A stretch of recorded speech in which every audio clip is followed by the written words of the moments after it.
Авиасейлс. Поиск дешевых авиабилетов.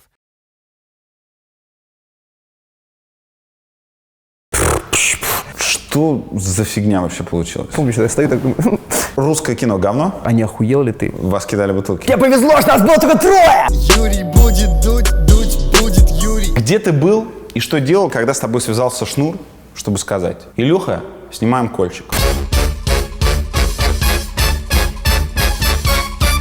Я сел все на кухне.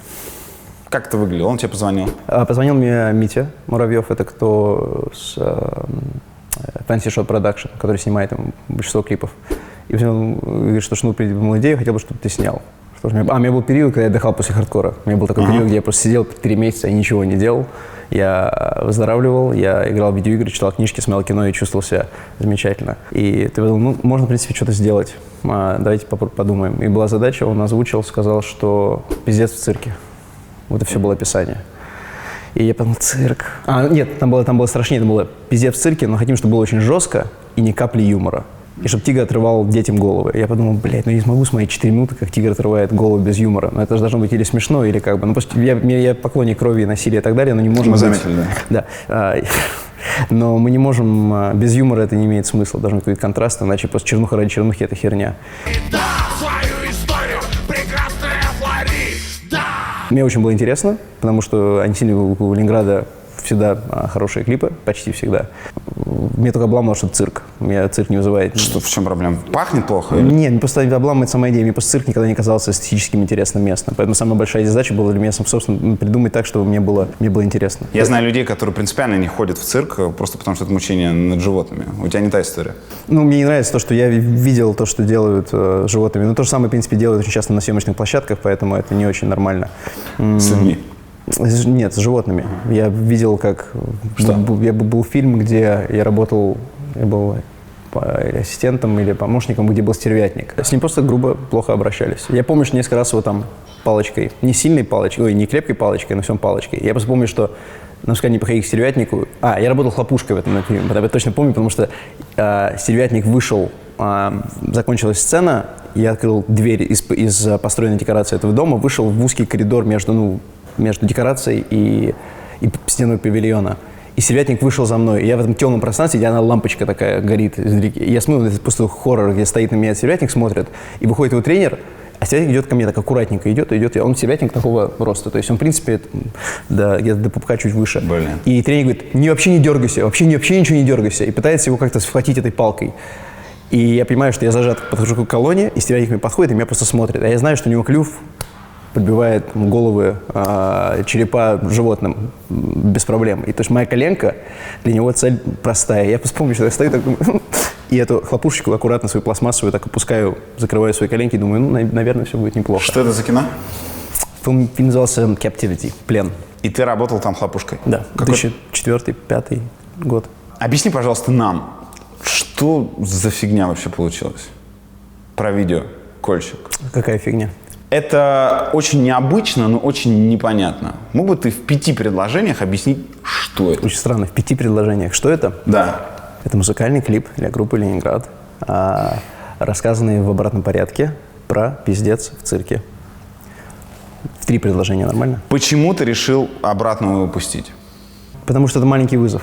Потому что всегда, когда я начинаю придумывать, у меня первая реакция моего организма на любую придумку, у меня есть какой-то заказ или задача, я всегда очень сопротивляюсь. Мне всегда нужно первое, чтобы толкнуть эту огромную глыбу, мне нужно очень сильно напрячься. И как только я толкнул эту глыбу, эта идея первая появилась интересная, я не цепляюсь, и все это покатилось, и куча всех мыслей приходит, и становится интересно. Но первая моя реакция всегда типа, надо себе что-то придумывать. Так не хочется. Я большой лентяй на самом деле. И мне вот это себя перебороть, это самое для меня сложное в любом процессе. Слушай, ну ты понимал, что нам будет тяжело? Что тяжело? Зрителям.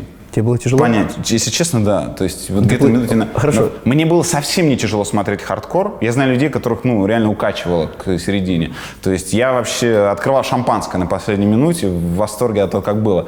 Но тут прям на второй было очень тяжко. Ты не получил удовольствия от просмотра? Я был заинтересован. И более того, я 2 раза посмотрел, потому что я сразу же пошел смотреть в обратную. Нормально. Не, я не могу сейчас тебе сказать, что это ты не прав или это субъективная штука. Если тебе это не понравилось, значит, тебе это не понравилось. Это нормально. Клип не для всех. Ну что ж, ты просто недостаточно все правильно сразу схватил. Ничего страшного. Мы тебя не будем судить. Спасибо. Когда ты познакомился со Шнуром, первое впечатление от него? Это было на съемках хардкора или раньше? Нет, это было в гостинице здесь вот недалеко, кстати, где была придумана сцена в хардкоре, и когда мы выбирали, кто может играть, я подумал, было бы классно Шнура позвать. И мне сказали, что Шнур не пойдет, чтобы за нас водили плоскогубцами, нахер ему это надо. Я говорю, ну, конечно, ему это не надо. Но мне кажется, что, судя по его творчеству, что у него как бы с юмором все хорошо. Поэтому давайте спросим. Мне замечательный Тимрот сказал одну классную штуку по первой встрече. Он говорит, не бойся никогда спрашивать. Спрашивай. В худшем случае, скажете, человек нет. Я подумал, если Тимрот мне так сказал, кто я такой, чтобы с ним спорить? Абсолютная заповедь. Она с тех пор везде, когда мы придумываем какие-то вещи и говорим, давайте позовем этого, мне говорят, ты говоришь, ничего страшного, что мы потеряем, если нам скажут нет. 5 минут нашего времени. Все.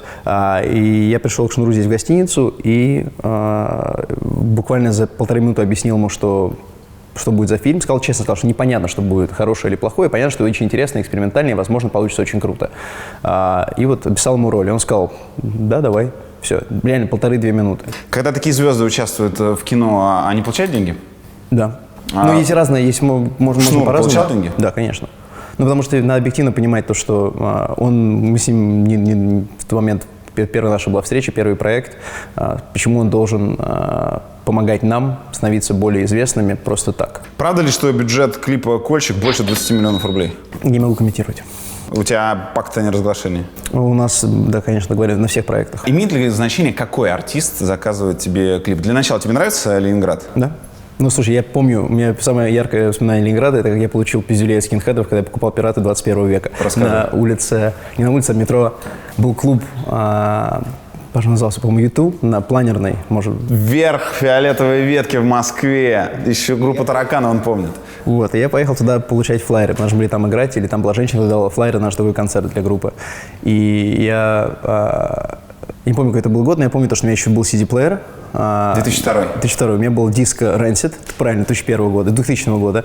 И я зашел в переход, в метро, зашел в Ленинград, «Пираты 21 века», помню, это череп, обложку, и там было очень много скинхедов. И ты помнишь, что время, когда тогда еще скинхеды были, да. Была история, на самом деле... Отрывка 90-х, да.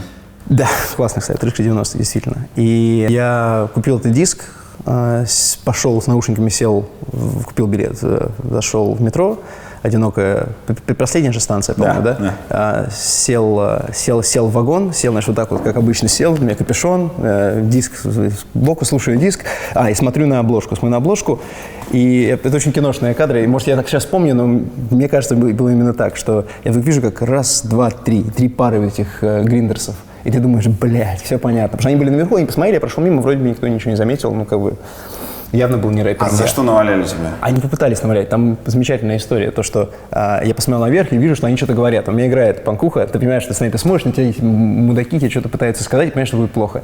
И это один из 3 моментов в жизни, или 2, где я начинал драться, первый. Потому что я подумал, сейчас всем будет пиздец. И я вскочил, и помнишь «Последний бойскаут» с Брюс Уиллисом, когда он говорит, еще раз меня тронешь, я тебя убью. Тронешь, убью. Это сказка, потому что такое не происходит, но я же не знал. Я въебался всей дури, остальные 2 начали меня колотить, и вдруг чувак, кто сидел справа, влетает в эту сцену, распиздюхивает этих мудаков.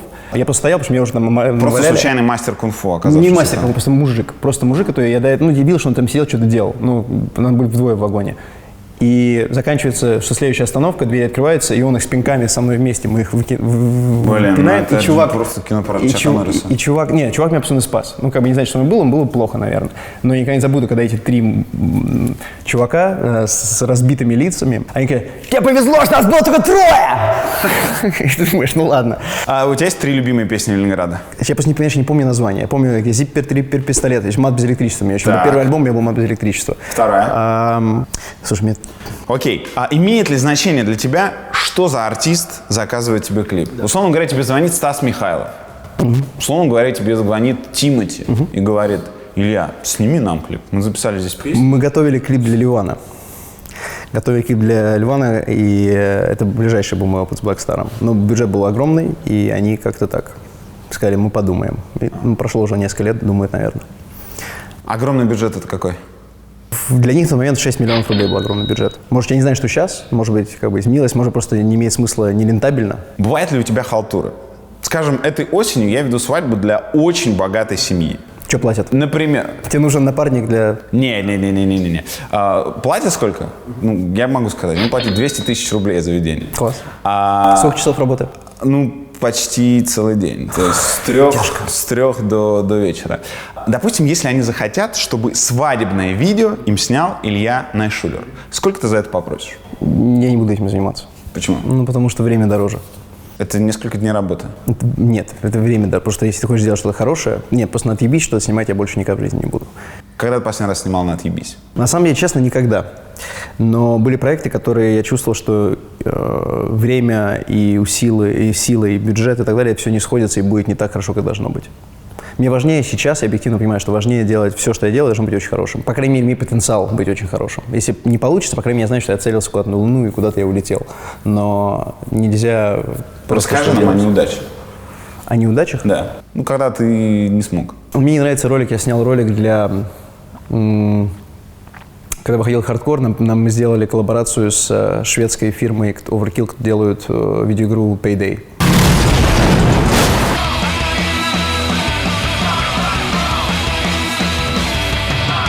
И мы сделали ролик, где их персонажи встречаются с нашими персонажами из фильма.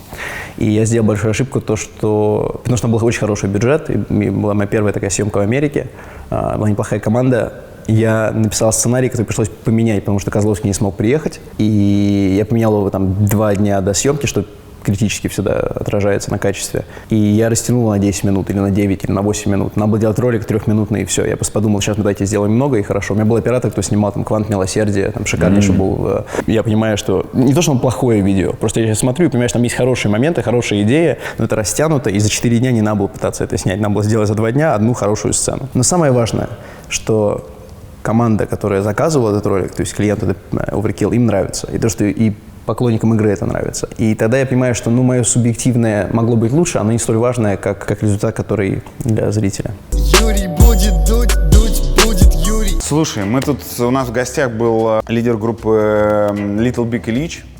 Он нам показал худшее видео, которое когда-либо мы видели. Худшее видео, которое ты видел когда-либо. Самое худшее, что я видел, это я видел, где убивали людей. Я однажды посмотрел такое прям настоящее, и мне стало прям очень... А что это за видео? Сайт LiveLeak, ты знаешь? liveleak.com. Там выкладывают все. Вот это когда вот, это просто вся вот чернуха, где все люди падают, машины разбиваются и так далее. И я мне скинул ссылку. А это что это? Это Ирак, Иран? Это, по-моему, это была Чечня. А, это русское видео было. Это, наверное, самое страшное, что я видел в своей жизни. Ну, это прям вот по-настоящему. Когда ты видишь вот это, после этого любое кинонасилие, ты понимаешь, что мы все... У нас это... Даже самое жесткое кинонасилие, это все шутка, это все фантазия по сравнению с тем, что на самом деле происходит, когда человек уходит от жизни грубым путем. Это страшнейшая вещь. Классная перебивка. Позитивненько. Юрий будет дуть будет Юрий. Вопрос, который возникает после клипа «Кольщик». Почему столько кровища у тебя? Как ты сам это объясняешь? Я думаю, после зрелища. Это не детская травма, это не сублимация. Слушай, я ненавижу в жизни кровь. Я вот сейчас вот ты порежешься или я порежусь, я вижу кровь, мне будет неприятно. То есть у меня нет такого, что я стою и возбуждаюсь от того, что кому-то больно и что-то плохо. Я абсолютно очень миролюбивый и спокойный человек в жизни. Но в кино мне всегда нравилось, когда есть настоящая опасность. То есть как бы драма — это хорошо, драма с пистолетом еще лучше, просто ставки другие. Я не считаю, что «Кольщик» — это чернуха ни в коем случае. Все-таки это черная комедия, но это комедия. И «Тигр с оторванной ногой» в Лабутенах для меня это не какой ужас, а меня это вызывает улыбку, потому что тут нету, не пытаюсь травмировать зрителя. И интересно, что посмотри, все мои работы, у меня с самого начала, буквально с первой сцены, всегда есть что-то, что открывает стиль того, что будет дальше. Там, в «Bad Motherfucker» в клипе в первые 7 секунд стреляют в голову. Перед тем, как кидают собаку в окно и так далее, ты видишь первые секунды, что это или твое, или мне не нравится, спасибо, я выключу. Все, поставлю дизлайк и так далее. Просто мне не нужно заманивать человека ложным чувством спокойствия перед тем, как бить его молотком. У тебя полно каскадеров всегда на съемках. Да. Самая невероятная жесть, которая с ними случалась. Никогда не происходило ничего жесткого. У нас рекорд на хардкоре при 90 плюс дней смен с трюками, сложными, несложными, простыми, там, смертельными и так далее. У нас покоцался зуб у Андрея Дементьева, когда его в кадре пнули, камера, кто висел на нем, пнули, и камера отлетела и сломала ему зуб. и девушка, которая свалилась на эскалаторе. Свалилась довольно-таки жестко. Она встала, все в порядке, но это было не спланировано, это как бы все очень сильно испугались. Вот два момента. То есть у нас даже швы никому не накладывали. Поэтому у меня рекорд, что здесь, что в Америке, у меня все идеально. Я очень этим горжусь. Хардкор, в твоем представлении, это успех? Скорее, да, нежели нет. Смотри, насколько я понимаю, он принес прибыль, и довольно большую. Около $3 миллионов бюджет, около 14 сбора. Если бы он не окупился, это как-то... Ты не совсем правильно считаешь, извини. Помоги. Он был продан за 10 американцам на фестивале. То есть он окупился для продюсеров, для инвесторов, все здорово сразу. Для студии он не собрал те деньги, которые они хотели, потому что они купили его за 10, плюс реклама и так далее. Но 1 апреля он выходит в Японии, и японцы якобы его очень сильно ждут, судя по количеству интервью. И у них есть бабло. Знаешь, самый странный рынок, кинорынок в мире – это Япония, потому что у них во-первых, у них фильмы выходят спустя полгода, 3 месяца или год. В нашем случае спустя год, 1 апреля. Фильм вышел 8 апреля по всему миру в 2016 году. Для них это нормально. У них зарабатывает 200 миллионов их местное кино, при этом там «Мстители» зарабатывают 100. То есть у них их местная киноиндустрия сильнее, кинобизнес сильнее, чем западный. Еще раз, смотри, то есть производитель, получается, заработал, там, Тимур и ты, а студия, которая купила, она не дособрала. Она не дособрала. Пока. То, что она хотела, нет, учитывая, что есть iTunes, там, так далее, все накапает. То есть для них это не потеря. По сравнению с тем, что они выпустили после этого фильм Мэттью МакКонахи, первый его провал за 10 лет. Это какой? Даже у них Free State of Jones. По-русски? Ну, у нас он не выходил, потому что это про когда гражданская война в Штатах. Смотри, если бы он не окупился для производителя, это как-то повлияло бы на твой гонорар? Ты был привязан к сборам? В смысле, для производителя? Для вас, для Тимура? Да, конечно. То есть у тебя была не фиксированная зарплата, а зарплата, исходя из бонуса? Ну, бонус, скажем так. Где твой дом? Здесь. В Москве? Да. То есть Лос-Анджелес — это не ПМЖ? Лос-Анджелес – это моя любимая гостиница, скажем так. То есть у меня нету там ни квартир, ни дома, не снимаю ничего. Ты снял клип для одного из главных поп-артистов современности Уикенда.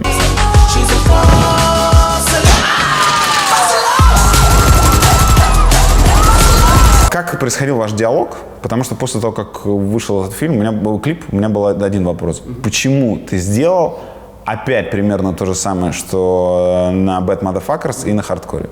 Зачем опять? Потому что он позвонил и попросил именно так. Я посмотрел Хардкор, мне очень нравится, хочу что-нибудь в таком стиле. Ты пытался ему сказать: дружище, но я же сделал две такие вещи, которые были крайне резонансны. Тебя это не смущает? Нет, потому что мне стало интересно. Потому что он сказал: делай, что хочешь, и огромный бюджет.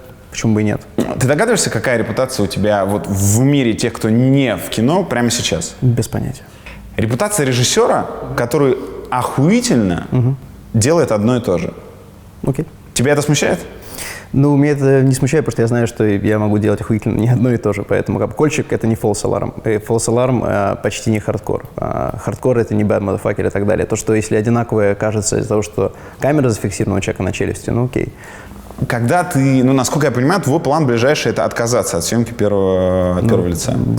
Мы здесь все закрыли. Когда это произошло? То есть когда ты вот этот рубильник выключил? Значит, я его выключил после Хардкора. Когда начали мы обсуждать возможность второго, я как-то был очень сразу скептически к этому отнесся.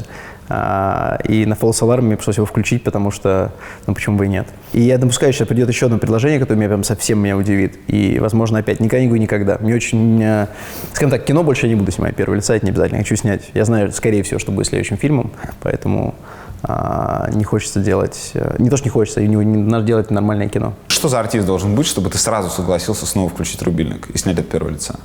Артист уровня Уикенда. Давай 3 рандомных назовем. Фаррелл Уильямс, Канье Уэст. Кендрик Ламар. Да, Кендрик Ламар было круто. Просто я думаю, что так как было для Уикенда, это уже фишка, как для большой американской звезды повторять, это будет повтор уже Уикенда, понимаешь? Для них это тоже не очень выгодно, поэтому я думаю. Занимался ли ты когда-нибудь сексом с камерой GoPro?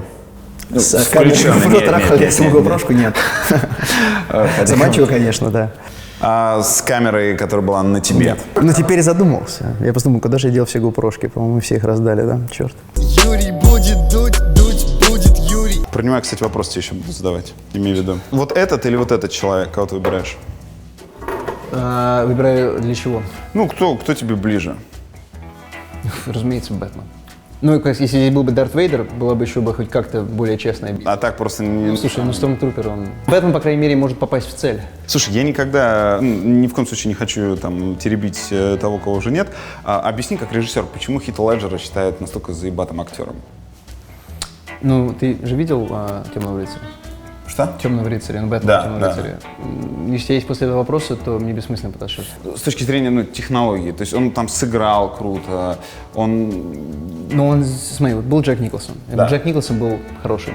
Да. И очень-очень весело играл. А когда озвучили, что Хит Леджер будет играть, если не ошибаюсь, будет играть Джокера, весь интернет такой, типа, зачем такого красавца взяли, это что неправильно. И он появляется первая фотография, все такие, ой, он-то интересно выглядит. Появляется трейлер, потом фильм выходит, и понятно, что в момент он погиб, что, конечно, влияет на восприятие и усиливает его мастерство, но он по-настоящему новый, хороший злодей с повадками, которые мы раньше не видели, вот эти все вот эти... И он сделал Джокера, которого раньше не было нигде, ни в комиксах, ни в кино и так далее. И сделал его замечательно. И по мне, фильм «Темный рыцарь» был бы лучше, если там не было бы Бэтмена. Я посмотрел бы фильм только, где Джокер ходит и 2 часа страдает своей фигней. И я получил бы, наверное, не меньше удовольствия, а то и больше. Юрий будет дуть будет Юрий. На «Хардкоре» ты работал с Данилой Козловским. Объясни мне, пожалуйста, почему всех русских мужчин во всех русских фильмах играет Данила Козловский? Почему всех? Ну, это... Сколько фильмов вышло в России за последний год? Думаю, около 100. Сколько из них играл Козловский? Я знаю то, что когда фонд кино приходит с заявками на то, что мы делаем большой проект, в 8 из 10 в главной роли Данила Козловский. И вопрос почему? Да. Надо понимать то, что кино — это бизнес, неожиданно тогда. И Это клево, да. самая дорогая форма искусства, которая есть на этой планете. И когда ты хочешь делать большие вещи и играть с большими деньгами, а по сути это же играет сильно, это казино. Ты никогда не знаешь, получится фильм, не получится. Инвесторы, в принципе, там, люди, кто дают деньги на кино, это, по мне, это герои, потому что это нет никаких гарантий. И когда ты берешь Козловского на роль, у тебя повышается. Не говоря о том, что у тебя будет качественный, очень хороший актер, который знает, что он делает, и он улучшит сам, в принципе, своим присутствием в фильме. У тебя просто получается шанс на то, что он отобьется, и ты, может, что-то заработаешь. Поэтому логично, почему есть понятие звезда. Есть звезда, которая работает на зрителей, звезда, которая работает на прокатчиков, звезда, которая работает на дистрибьюторов и создателей и так далее. И в данном случае Козловский, он работает на всех. И это он заслуженная звезда. 3 лучших русских актера прямо сейчас. Не могу тебе сказать. Мне кажется, это очень... Тут нету... Это не... лучше в твоем представлении, разумеется. Кто это мне субъективно, кто поэтому мне это нравится? Да. Мне очень нравится Хабенский. Мне очень нравится Хабенский. И Хабенский у нас должен был играть Акана до Козловского. Но Хабенскому предложили «Черное море» с Джудом Ло в Шотландии или в Англии снимать. И он вежливо отказался довольно-таки поздно в процессе. Я подумал, ты будешь об этом сожалеть. Сожалеет? Без понятия, я с ним не разговаривал. Я думаю, вряд ли, там неплохое кино получилось. И еще? Мне просто сложно сделать топ какой-то список. Давай просто кто нравится. Я могу подбрасывать. Давай, поехали. Петр Федоров. Александр Паль. Паль замечательный, Паль классный. Мало того, что он органичен, и после него кайфово смотреть. Это такая важная вещь, когда не у всех актеров это есть. Когда посмотришь, он ничего не делает, он смешной, у него харизма. Паль замечательный, да. Никита Михалков. Хороший режиссер? Да, я думаю, что он... Я не видел последние фильмы, которые получили не самую лучшую критику, но надо понимать, что посмотреть там старые его работы, он как актер и как режиссер, это редкая комбинация, человек, кто может делать и то, и то. Что сейчас делает, я не видел, не могу комментировать. Не видишь ли ты какой-то лажи в том, когда человек у себя же в кино играет императора? Нет, потому что это тщеславная профессия. Ты должен быть тщеславным, чтобы быть актером. Абсолютно точно. Представь себе, если твоя работа, например, ты как журналист, ты же можешь писать программы. Значит, почему ты хочешь сидеть здесь и разговаривать? Почему ты делаешь прическу и садишься и делаешь? Потому что пока я не вижу того, кто мог бы сделать пизже. Ну, если ты хотел бы найти, ты нашел такого человека. Тебе не желание, тебе нравится так же, как мне нравится здесь сидеть, у меня за камерой стоит свет, и тебе интересно, что я говорю, я надеюсь. И потом, надеюсь, людям будет интересно смотреть. Это тщеславие, это нормально. Просто когда у тебя его много, ты хочешь играть императора, ничего страшного в этом нету. Если я, скажем так, если я мог бы чувствовать себя хорошо бы как актер, я бы точно бы у себя снимался. Просто я объективно понимаю, что своим присутствием я там маленькую роль я вытяну, большое я просто вряд ли, поэтому мне не стоит. Русское кино говно? Какое-то говно, какое-то не говно. Давай назовем лучший русский фильм, который ты смотрел за последние годы. Моя замечательная память. Вот ты мне скажешь, что было, я тебе скажу. Блин, ну тут, конечно, лучше бы от тебя. Я скажу, знаешь, мне очень понравился. Мне понравился фильм Нигины Софылаевой. Я всем путаю название. Или как тебя зовут, или как меня зовут. У меня с ним большая проблема. Я всегда путаю это название. Что мне было клево? Это просто очень хорошее кино. Это очень маленькая такая хорошая драма с Сашей Бортич в главной роли. Просто замечательное кино. Неожиданно для меня, потому что это не мой жанр абсолютно. Про историю двух девочек. Они приезжают к отцу одной из них, по-моему, в Крым. И что, как просто вот, там оказываются. И, ну, может, фильм уже, наверное, старее, уже, может, ему там 2 года, может, я точно не могу сказать. Но это то кино, которое просто вот хорошее кино. Каримов снимает хорошие фильмы периодически, у него получается, когда прям собирается. «Гуляй, Вася» хорошее кино? Я видел «Гуляй, Васю» в первом варианте, когда он шел 2,5 часа, не имел звука, музыки и актеров. И цвета. Нет, мне понравились элементы, мне очень нравится Люба Аксенова. Кстати, Люба Аксенова, мне кажется, очень хорошая актриса. Рома Каримов, он из категории «Дикты» просто херачит. Он работает, он трудоголик. Слушай, он, по-моему, младше меня на год или старше меня на год, но у него фильмов 7 уже. И на смотрит, думаю, черт, если я мог бы писать бы так быстро и работать так быстро, было бы здорово. Почему у тебя не такой темп? Потому что наверное, потому что я думаю, что я буду жить вечно. И когда-нибудь я очень сильно разочаруюсь, когда столкнусь с реальностью. Очень рок-н-ролльный ответ, но я его разобью абсолютно бытовым вопросом, который меня всегда интересовал. Много режиссеров позволяют себе делать огромные паузы в работе. На что они живут? На что ты живешь между... Ну, слушай, я заработал с хардкора достаточно, чтобы делать то, что мне нравится какое-то время. Какое? Год, 2? Смотри, как жить. Так, как ты привык жить. Слушай, если честно, я настолько неправильно думаю о бюджетах своих существования, что я никогда в жизни ничего не коплю. И когда-нибудь, или я познаю, у меня такое ощущение, может быть ложное, может быть нет, что я сорву куш рано или поздно. Поэтому у меня нет причины думать, как я буду жить на пенсии и так далее, что-то откладывать. И как бы я заработал хорошо с фолс-аларма, заработал хорошо с Кольчика. И... Сколько тебе нужно в месяц, чтобы нормально себя чувствовать? Не могу тебе сказать. Ну, сколько ты тратишь примерно? Я не могу, мне надо спросить жену, она за меня ответит. Потому что она говорит, порядок цифр, это 150 тысяч рублей в месяц. Вместе с арендой жилья? Да. Я думаю, больше. Около 200. Я думаю, да. Есть рекордный гонорар режиссера в Голливуде? Ты знаешь о нем? То есть я знаю, что самый высокооплачиваемый футболист мира, Карлос Тевес, играет сейчас в Китае и зарабатывает вот столько. Здорово. У режиссера. Знаешь, я думаю, что это будет не гонорар, это будет процент со сборов. Это будет Кэмерон, наверное, с «Аватара». Я думаю, Кэмерон есть там под миллиард у него. Под миллиард сборов? Под $1 миллиард. Это, я думаю, его... Мне кажется, там будет 600, 700, 800 миллионов у него есть. Гонорар одного человека? Не гонорар. Это то, что капает с фильмов. Это разные вещи. Я думаю, гонорар за «Титаник» он должен был получить, если я не ошибаюсь, я сейчас говорю эти цифры, которые я бы на твоем месте проверил бы. Написал бы снизу «Илья пиздит». Да. Мне кажется, что у него была история, что он должен был получить или 5, или 10, я думаю, 5. Когда фильм встал из 100 миллионов, встал в 200 миллионов бюджетом в процессе съемки, он отказался от половины гонорара и отдал какие-то проценты от сборов, чтобы продолжить дальше. Ну, как знак того, что я понимаю, что я чуть облажался, но давайте продолжим. И стоп. Люкас, здрасте, переехали. Что обсуждать-то?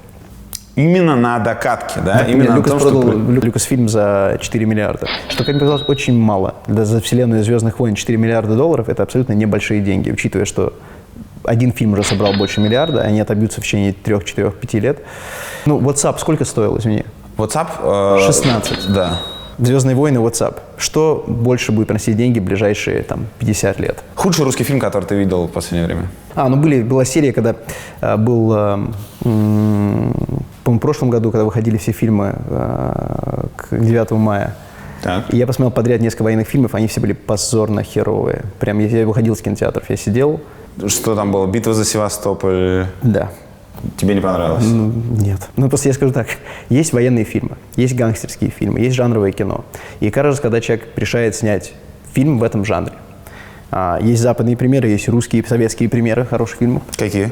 Военных? Да. Офицеры? Там, «Проверки на дорогах». Это сейчас вот... И мне никогда не понятно. У меня большая-большая искренняя загадка, почему режиссер, который идет снимать в этом жанре, неважно, где ты снимаешь, в Индии, в России, в Китае, неважно, в Америке, у тебя есть сценарий, который явно, в лучшем случае, если все звезды сойдутся, и ты снимешь это охренительно, все это будет хуйня, потому что твой сценарий хуйня. И ты говоришь, ну ничего страшного, и ставят остальные ребята, продюсеры, актеры, ладно, они как бы здесь не виноваты. Всегда, если фильм плохой, виноват режиссер, всегда. И они смотрят на это и говорят, ну давай пойдем снимать. У нас есть на это деньги, пошли. Когда изначально у тебя потенциала нету на то, что это будет Слушай, а хорошее как понять, кино. что сценарий хуйня? Вот что за хуйнометр? Хуйнометр. Вот да. Я думаю, что существует ли он? Совет старейшин или Нет, кто? зачем совет старей? Во-первых, есть книжки. Во-первых, есть 100 лет опыта кинематографа, больше 100 лет уже нашему замечательному искусству. И опять же, когда ты смотришь, хочешь делать криминальное кино, криминальную драму, посмотри Goodfellas, «Славные парни», Скорсезе. У тебя сценарий хотя бы приближается в ту сторону, нет? Сядь, перепиши. Если у тебя сроки, ну, значит, твоя проблема, что ты в эти сроки ты будешь говорить, ну, у меня было мало времени написать сценарий. Учитывая, что сценарий — это самое важное, что есть в кино. Без сценария бессмысленно выходить. Есть, конечно, жанры, которые можно импровизировать, там, комедийные и так далее, можно как-то не иметь стопроцентный сценарий, но тоже не очень правильно.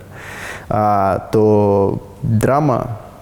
Сколько стоит сценарий сейчас в кино? Дай брать русское. В России? Да. Начинается с любой суммы. Я думаю, заканчивают там топовые ребята, там 6-7 миллионов рублей, наверное. В Америке миллион — это нормально.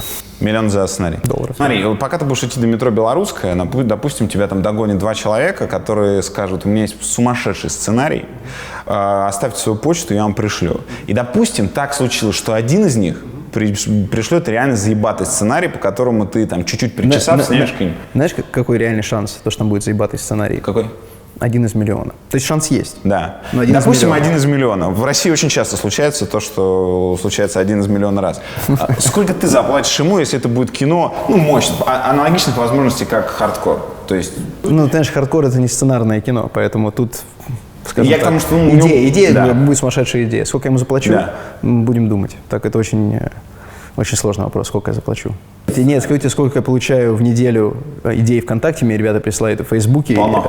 Да. Из них можно прочитать. Мне присылают, я читаю первые 3 предложения. Это в среднем. Первые 3 предложения обычно, ты понимаешь, человек не умеет писать, и даже если у него там гениальная мысль, человек не может писать, и уже неинтересно читать, и формат люди не понимают и так далее.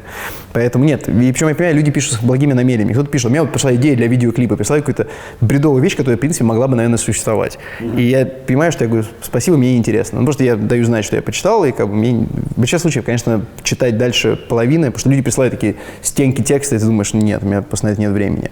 И как-то мне, может быть, чуть-чуть, это может быть неправильно, но если я буду читать все, то я свое никогда не напишу. Ты смотрел фильм «Защитники»? Нет, зачем?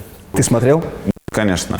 Но я увидел трейлер, охуел, понял, что мне вот для полноты картины не хватало супергероя какого-нибудь, не знаю, «Женщина-борщ» или что-нибудь такое. И я точно... Подожди, «Женщина-борщ». У меня ближайший просто там полет в самолете будет типа через неделю. И я 100% куплю... еще нельзя будет купить на эти. Ну, в общем, я решил вопрос, как посмотреть это кино. Это интересно, просто интересно посмотреть, как... Видимо, плохо могут делать. Нет, мне в институте говорили. Мне говорили, что надо смотреть все, и даже когда смотришь плохое кино, ты понимаешь, это выгодно, потому что ты понимаешь, что не надо делать. Но через какой-то момент, мне кажется, сейчас я чувствую себя достаточно уверенно, чтобы не смотреть и не портить себе мое настроение, смотреть фигню для того, чтобы такие выводы делать. Кино, которое делала студия близкого тебе человека, я имею в виду Тимура Бекмамбетова, кино «Взломать блогера». Его ты смотрел? Я видел чуть-чуть рецензии, по-моему, Bad Comedian на них делал. Так. Это оттуда я знаю про этот фильм. Я просто не слышал. Как такое может получиться? Что именно? Опять же, не смотря фильм, как Окей. он получится, я думаю так, зная Тимура, намерения были благие. Тимур самый творческий человек, которого я знаю. Я сейчас не просто это так говорю. Тимур генерирует больше идей, чем большинство людей генерирует за свою жизнь. Он это делает за час своего времени. Я неоднократно с ним сидел у него на кухне, где просто мы обсуждали вещи, и он прям вот, а если вот так, а что если будет вот так, вот так, и у него просто фонтан идей. Не все хорошие, потому что не могут быть все хорошие при таком количестве, но есть вещи, которые постоянно свежесть. Потому что человек, кто думает о большом количестве вещей, ведет много проектов одновременно, то, что у него есть вот эта очень крутая юношеская вот это, а что если вот это, а потом будет вот это. И это очень впечатляет. Вот, поэтому если что-то получается иногда незамечательно, это, ну окей, не может все быть хорошим. Но, с другой стороны, появляются фильмы типа «Хардкор», которые, как бы, мне кажется, ничего страшного, если есть «Взломать блогеров», если при этом есть «Хардкор», если при этом есть «Убрать из друзей», которое, по идее, тоже жанровое кино, которое не должно было работать, оно работает. Поэтому что-то не нравится, ну, не смотри. Все кайфуют от второго «Трейнспоттинга». Я не посмотрел, я сегодня должен пойти. Первый «Трейнспоттинг» для тебя культовый фильм? Конечно. Слушай, я помню, сколько было большое. Я жил как раз в Англии в этот момент.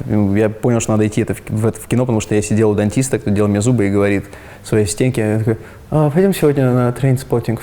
Она такая, типа, ну, конечно, пойдем, надо иметь мнение. Подумал, блядь, надо пойти тоже. Да. А у них был роман? Ну, сейчас я сказал эту сцену, проиграл в голове еще раз, мне именно такая же мысль Тебе пришла. стало же интересно, трахались ли они в тот вечер? Ну, это же Наверное, интересно. трахались. Не, ну, слушай, ну, почему бы и нет? Он сверлил бы в этот день не только тебя. Это было бы здорово. Да.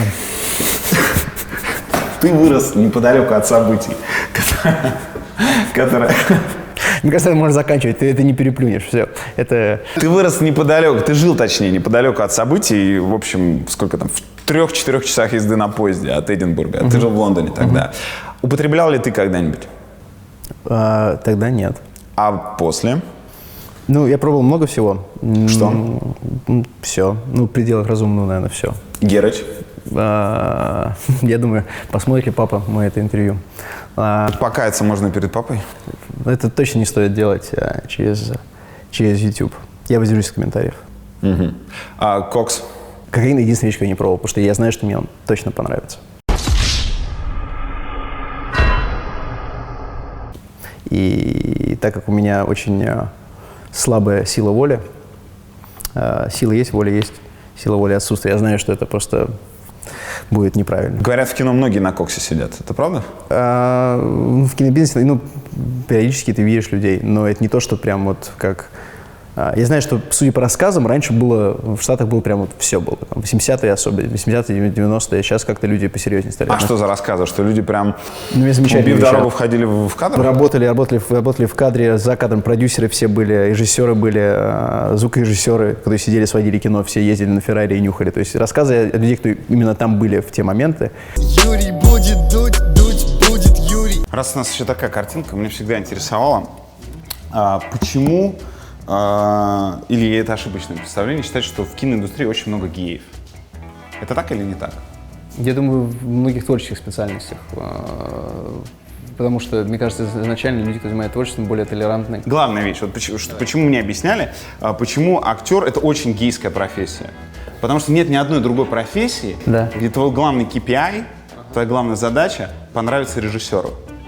Режиссер в большинстве случаев мужик, а такая вещь, как нравится мужику, это немножко странно. Мне-то главная задача нравится не режиссер, я не знаю, кто тебе это А сказал. кому? Вот я на площадке, я актер, я должен делать, как ты говоришь. Актер должен, потому что, конечно, он в идеальном мире должен слушать режиссера, но он там в реальности актер играет в фильме для самого себя в первую очередь, или своих поклонников, надеясь, что это им понравится.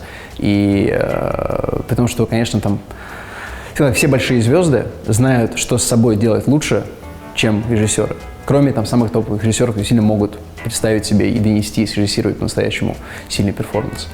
Поэтому, скажем так, когда актер играет плохо, виноват режиссер. Когда актер играет хорошо, это победа и режиссера, и актера вместе. Значит, я заблуждался. Юрий будет дуть, дуть будет Юрий. Ты вырос в богатой семье. Тебе это скорее мешало или скорее помогало? Помогало. Как? Я получил очень хорошее образование. Я прожил свои важные годы с 8 по 13 или по 14 прожил в Лондоне. Я из-за этого знаю очень хорошо язык и знаю его, наверное, моментами лучше, чем русский. У меня склад ума, который я понимаю, как мне кажется, и русских людей, и также я понимаю западный подход. И это бесценно. Что за бизнес у твоего папы? То, что сейчас называется, это аутсорсинг. Это бизнес для бизнеса, когда... Правильно будет спросить у него, он, как я понимаю, это если у тебя есть здание, тебе нужно, чтобы в этом здании, в твоем офисном здании, чтобы была кафетерия, чтобы люди могли есть, чтобы было чисто, чтобы работала инженерная вся конструкция, то вот они занимаются вот этим, обслуживают фирмы. А его бизнес в России или в России? Если ты будешь богатым, если ты сорвешь Почему куш, если, когда? Когда ты будешь богатым, ты будешь отправлять своих детей учиться за границу? Я думаю, да. Я не уверен, что у меня будут дети, если честно, но я понимаю, что я связываю свою жизнь наполовину с Америкой, наполовину с Россией. Поэтому как, где будет правильно на тот момент, придет время, посмотрим. Я правильно понимаю, что когда ты вернулся в Россию, в каком возрасте это было, 14? Да, это было 90. Ты плохо говорил по-русски тогда? Я отвратительно говорил по-русски. Я все ударения неправильно делал. Это у меня была очень большая проблема. Я был таким... Но это было прям сложно. На каком языке ты думаешь сейчас? В данный момент на русском. Нет, вообще. То есть, когда ты Я пойдешь домой? меняюсь. Я меняюсь. Когда я имею дело, когда я разговариваю по-английски, я думаю исключительно по-английски, а в Америке это как меня щелкает. То есть, и прямо сейчас я несколько слов я уже заметил за последнее какое-то время с тобой. Я перевожу с английского на русский, перевожу их криво, и поэтому приложение строю не так, как строил бы, если бы думал бы только на русском. Ты говорил про первые клипы для Beating Apples, что когда ты планировал их снимать, те, у кого были деньги, у них не было яиц, чтобы снять что-то крутое. А те, у кого были яйца, у них не было денег. А прости, а зачем тебе были нужны деньги у кого-то другого, если ты из богатой семьи? Ну, секундочку. Быть из богатой семьи и иметь «пап, дай бабки на клип». Так. Это как бы, это не... Так многие делают. Нет, это нормально, и пусть делают. Я не собираюсь судить. Можно так, но это не... Скажем так, мой отец мне достаточно много сделал, все замечательно. Всю мою жизнь, чтобы приходить и просить деньги на клип, это... Зашквар. Это как бы чуть стыдно. А какое финансовое воспитание у тебя было? То есть это было строго, не строго? Сколько тебе на карманные давали? Просто в моем представлении я бы никогда не хотел бы быть прям богатым родителем, потому что, мне кажется, воспитать нормального ребенка очень тяжело. Абсолютно нормально. Мне кажется, что я нормальный. Сколько тебе давали на карманные? Я сейчас... Следили за тем, чтобы у тебя шмотки не были сильно лучше, чем у других пацанов в московской школе? Нет, просто мне на шмотки всю жизнь было плевать, поэтому я никогда не тратил деньги особо на... в школе точно. В школе я выглядел как... при этом у меня была школа пендрежная, поэтому тоже говорить. Это какая? В Москве я после того, как меня выкинули из русской школы, когда я вернулся, учился в британской, на юге, на Битском парке, где маньяк орудовал, как раз в лесу, где мы гуляли после. За что тебя выгнали из школы? Мне неловко говорить, что я очень не люблю насилие, а потом сейчас рассказываю, почему меня выкинули из школы. Потому что мне нравилась девочка, и к ней приставал парень, и он был крупнее меня, я ему сказал «отстань», и он разбежался на меня, и я его схватил, и абсолютно не зная никаких приемов, ничего, кроме как кино какое-то видел, я спотыкнулся и свалился на спину, и получилось так, что я случайно его перекинул башкой в стенку через себя. Но это выглядело со стороны, как будто Илья сейчас провернул кое-что, да. На самом деле я спотыкнулся, но чуваку было очень плохо, да. Россия, Европа? Россия – это Россия в ментальном смысле. Мы весьма уникальный народ. Знаешь, я могу сказать, чем мы отличаемся от американцев. Чем? Проведя там много времени, мне казалось, что из-за того, что я знаю так, знаешь, хорошо американское кино, и по идее я вижу все эти типажи, я понял, что у меня есть не совсем настоящее представление. Вот с Америкой у нас разница такая, что американцы более открыты на поверхности, но сразу за этой вот неглубокой открытостью есть стена, которую надо пробить, чтобы стать с ними по-настоящему открытыми, чтобы войти в такой искренний диалог. Русский человек на поверхности закрыт, но эта стена быстро открывается, и ты можешь довольно-таки быстро выйти в такой настоящий, искренний, теплый диалог. И вот это принципиальная разница между русскими и американцами. То, что все вот это «Hi, how are you?» ничего не значит, но оно есть, это улыбка. Ты говорил когда мы говорили про сколько обходится тебе месяц жизни, ты снимаешь квартиру, у тебя нет своей. Нет. Почему? Я об этом даже, честно, не думал, что должна быть своя. Потом как-нибудь будет. Я думаю, потому что, на самом деле, квартиру я хотел бы, она просто стоит столько, что у меня сейчас нет на нее денег. А брать в кредит это точно. У меня была машина в кредит, это меня так задолбали звонить из банка. Я всем опаздывал, мне прям ух. А брал машину кредит какую? Audi S5. Audi S5. S5. Да. Но она стоила, почти стоила того. Юрий будет дуть будет Юрий. Мой единственный опыт нахождения на профессиональной киноплощадке был, когда Илья Найшулер снимал видео для одного бренда, вискаря. И так случилось, что я, в общем, был одним из амбассадоров этого бренда. Я 13 часов ждал того, чтобы войти в кадр и сыграть там 2 секунды. В кадре я появляюсь ровно на секунду. То есть это было такое самое рациональное использование.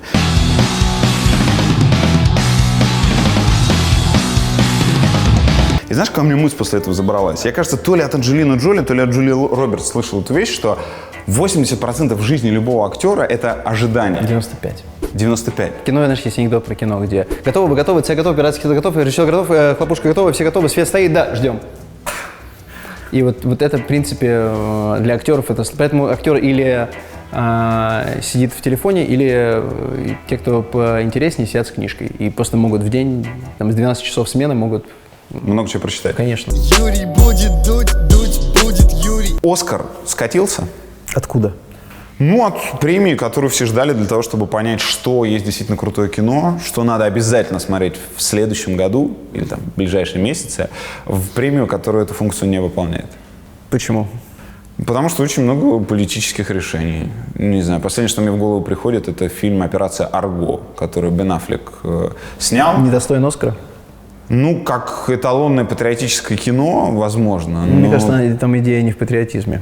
Да, Мне кажется, по-моему, это Арго не идеальное пропагандистское кино. Для того, чтобы неокрепшие души американцев понимали, что их армия выебет кого хочет. Их армия, все ЦРУшники, которые готовили операции, типа на велосипедах мы их вывезем оттуда. Если я правильно помню Арго, все, кроме героя Бен Аффлека, предлагали чушь. И там нет того, что... Но все равно, сколько бы ни было этой серомассы, всегда найдется стильно невыбритый супергерой внутри того же ЦРУ, который всех спасет. А мне кажется, это здорово. Мне кажется, что это здорово, что в данном случае, в случае с Арго, и, в принципе, с кино, это даже американская тема, то, что американцы парятся об американцах больше, чем русские парятся о своих же русских. Чисто правда. И это, мне кажется, вещь, к которой стоит стремиться. И ничего постыдного в этом нету. Какие фильмы выходили против Арго в тот год? Ты помнишь? Нет. Ну, ты просто сравни с тем, что было. И было что-то более. Я тоже удивился, что Арго выиграл, потому что Бен Аффлека первый фильм лучше, чем вот этот. «Ла Ла Ленд». «Ла Ла Ленд» мне показался... Потому что мне абсолютно неинтересны мюзиклы. Я никогда ни один старый мюзикл, наверное, ну, кроме, может, там, 2-3 не видел. Мне кажется, что... Я скажу так, в кинотеатре первые 10 минут, когда они танцевали на мосту, я думал, зачем я пошел, я не выдержу. Начались актерские сцены, я понял, что фильм классный. И чем дальше он шел, тем больше меня грела одна мысль. То, что Дэмиен Шазел хотел сделать мюзикл в 2016 году. Представьте на секундочку, парень говорит, мне нужно много денег, мне нужны звезды, я хочу снять большое кино, мюзикл. И все такие... Ты че? А не охуел ли ты? Мы не дадим тебе 30 или 40 миллионов на ебаный мюзикл. Неважно, куда ты вставишь. Он такой, окей. Он пошел, сделал «Одержимость». Гениальный фильм «Одержимость». И вернулся и сказал, ребят, теперь я хочу сделать «Ла Ла Ленд». Все такие, ну ладно, окей. Это было так, потому что никто такие не сказал, ну давай, тот мюзикл, помнишь, ты предлагал, давай сделать. Нет, я уверен, что парень после «Одержимости» мы сказали, что хочешь, он сказал, вот это хочу. И все такие, ну ладно. Есть вот это, давай, все, результат уже был, ты себя доказал, и он пошел сделать то, что он хотел. И как пример того, что не то, что мечты сбываются, а то, что если ты будешь пахать и будешь иметь какое-то количество таланта, то ты можешь делать вещь, которая, в принципе, не особо имеет право на Ну, существование. это все про ремесло, это очень красиво звучит. Не но ремесло, это мечты, творческие мечты и амбиции, это не ремесло. Нет, это и важнее, понятно, но да. я сейчас с позиции не человека, который в индустрии, в цеху, что называется, а зрителя. Ну слушай, это же очень банальный сюжет. В фильме хорошо одно, вот мое лоховское представление, развязка. То, что они не вместе, я аплодировал в конце. Ну, потому что это жизнь. Это жизнь, круто. это жизнь. Наконец-то И без... фильм, слушай, извини меня, месседж фильма, и не то, что месседж, а что происходит. Люди приходят в жизнь друг друга, делают друг друга лучше и уходят дальше. Это же очень похоже на то, что происходит. Да. И это красиво показано. Клево. Хорошо сыграно. Дай еще серию вопросов. Блиц. Хорошо сыграно. Эмма Стоун, Райан Гослинг хорошо играют? Ну, наверное, но Райан Гослинг, у меня есть вопросы. Окей, но неплохо играют. Да, конечно. Моментами ты улыбался, ты смеялся? Да, конечно. То есть ты провел 2 часа в кинотеатре. Интересно, но не выдающийся. Не надо быть выдающимся. Кто сказал, что надо быть? Никто не обязан быть выдающимся. Ты купил билет. Когда я посмотрел если ты купил... лучший фильм 2015 года. Это что было? Про журналистов. Spotlight. 3 Spotlight. раза в кинотеатре я смотрел. Я... Не сравнится. Да. Хорошо. Я аплодировал. Но Spotlight я уже видел. Это были фильмы в таком вот... Spotlight очень качественный. Я говорю, 3 раза в кинотеатре смотреть драму, где люди разговаривают по 2,5 часа. Spotlight 100% достижение. И Spotlight для меня намного круче фильм, чем La La Land. Но того, что есть La La Land, и то, что он сделал эту функцию, и человек смог сделать свою мечту и снять такое кино сегодня, и вместе с тем, что зрителям нравится в массе, это, мне кажется, очень большой успех. Я искренне за него очень рад. Последний вопрос по теме. Райан Гослинг. Только мне кажется, что Райан Гослинг во всех фильмах с одинаковым выражением лица. Слушай, Том Круз в каждом фильме с одинаковым выражением лица. Это не делает его хуже. Он все равно замечательный актер и звезда. А объясни, почему вот если человек везде одинаковый, он замечательный? Ну, как режиссер. Потому что, смотри, Юр. Я так и требую, чтобы он все-таки был разным. Я смотрю Том Круза, Том Круз всегда играет одинаково, но в каждом фильме от него нельзя оторваться. И то же самое с Райаном Гослингом. И для актера это самое важное. Если мне интересно смотреть... Про визуальную магию просто, да? Ну, то, что он притягивает. Это харизма, это все вместе, да. Это очень круто. Все знают, что ты фанат Квентина Тарантино. Вы знакомы? Нет. 3 первых вопроса, которые ты задал бы Квентину Тарантино, если бы вдруг встретился. Ну, когда ты с ним встретишься. Что бы я хотел бы узнать, или Да, что бы я да, спросил? узнать. Потому что то, чтобы я бы спросил, было бы совсем другое, потому что это, наверное, неправильно. Но что я хотел бы узнать, вот я недавно пересмотрел «Криминальное чтиво» в раз 50-й, и меня всегда смущала одна сцена. И чем проходит больше времени, тем больше, мне кажется, эта сцена, если бы ее не было в фильме, фильм был бы лучше. Какая? Это сцена, где Брюс Уиллис, Буч, и Фабьен, его девушка, когда он приходит после матча к ней. И вот их вечер и их утро. Бесконечно длинная сцена, такая романтическая, разговорная, которая, она вот весь темп фильма для меня проседает, и как только он оттуда выезжает, фильм опять становится интересным. И мне интересно, что он сам думает по этому вопросу. Я думаю, это единственный творческий такой момент, который... Есть самая выдающаяся штука, самая выдающаяся часть диалога фильма Квентина Тарантино. Я думаю, что самая крутая вещь, которую Тарантино написал, это вступление к ублюдкам. Ну, это 17 страниц или 16-17 страниц, одна сцена. Ты просто не найдешь второго фильма, где есть сцена 16-17 страниц. Ну, нет такого. Где 2 человека разговаривают. Экшн-сцены так не идут. Стандартная штука. Вот мы для хардкора была сцена лаборатории, где Джимми все эти танцуют. И эта сцена на странице была 8 страниц. Мне говорили, Илья, нельзя снимать в экшн-фильме 8 страниц. Я говорю, нет, будет интересно. Повезло, сильно получилось интересно. Но у него 17 страниц, 2 человека разговаривают. И посмотрите после динамика 2 персонажей, как там все гуляет, насколько интересно, как работает саспенс и вообще, в принципе, напряжение и повороты вот эти. Это гениальная сцена. Я думаю, это лучшее, что он написал когда-либо. Юрий будет дуть, дуть будет Юрий. Слушай, а у меня еще возник после этого гипотеза, опровергни или подтверди. Попробуем. Почему, так много меняется пар в кино? То есть там реально часто бывает просто перекрестное опыление почище, чем там на журфаке МГУ. В том, что просто нечего делать. Это время 95%. И просто так или иначе люди сходятся. Сначала роман, потом туда-сюда. Там 3 свидания можно провести, пока ты ожидаешь. Вот это работает в эту сторону? Или это я снова нафантазировал? Нет, я думаю, так и есть. Я думаю, очень большая причина, потому что люди, которые работают в кино, понимают людей, кто работает в кино, лучше, чем кто-либо другой. Я думаю, это играет большую роль, потому что сложно... смотри, если ты актер или актриса, ты должна там просто простейший первый пример. Ты должен целоваться в кадре с другим человеком. Да. Не всем будет комфортно, что их партнер по жизни будет заниматься. И даже если там, неважно, это для роли, кому-то может сильно быть неприятно. Я работаю в кино, у меня жена актриса, и когда, во-первых, если это происходит, мне как бы это не важно, потому что я понимаю, что это работа. То есть это же не порнография. Да. И я в разнице, если кого-то поцелуй будет достаточно порнографический и уже неприятно. То есть просто понимание того, что я знаю, что она понимает, моя жена понимает, что если я работаю, там, уезжаю в Тверь на 5 дней и снимаем по 20 часов, я не звоню, это нормально.